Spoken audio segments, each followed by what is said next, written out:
દુનિયાના ત્રીજા સૌથી અમીર અને એમેઝોન કંપનીના સંસ્થાપક એવા જોઝ બેઝોસે એક વખત કહેલું કે વર્કિંગ પ્રોફેશનલ્સ અને અન્ય કામ કરતા લોકોમાં સ્ટ્રેસ લેવલ વધવું કે ડિપ્રેશન આવવું હવે ખૂબ સામાન્ય થઈ ગયું છે. ત્યારે એ સમજવું જરૂરી છે કે સ્ટ્રેસ એટલે નથી વધતું કે લોકોનું કામ વધી ગયું છે કે ઓવર પ્રેશરથી કામ કરવું પડે છે, પરંતુ સ્ટ્રેસ એટલે વધી ગયું છે કેમ કે લોકોને જે રીતે કામ કરવાનું છે એ રીતે કરી શકતા નથી. લોકો જે રીતે જાણે છે અને ઈચ્છે છે કે તેમનું કામ આ રીતે થાય, પરંતુ તેઓ કોઈ પણ રીતે એ કામ કરી શકતા જ નથી,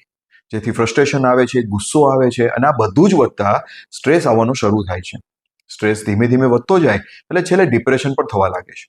પરંતુ જ્યારે તમારા દ્વારા તમારી કેપેસિટી કરતાં પણ વધુ સારું કામ થાય, માત્ર તમને ગમતું હોય ને એવી રીતે થવા લાગે, ત્યારે ગમે તેટલી મહેનતવાળું કામ હોવા છતાં પણ તમને શારીરિક થાક આવશે, પરંતુ તમને માનસિક થાક જરા પણ નહીં લાગતો હોય અને સ્ટ્રેસનો અહેસાસ તો દૂર દૂર સુધી નહીં હોય. જેથી લોકોએ પ્રયત્ન કરવો જોઈએ કે પોતાની જેમાં સ્કિલ કે આવડત છે તેવા કામને જ પોતાની કારકિર્દી અને રોજગાર બનાવવા જોઈએ.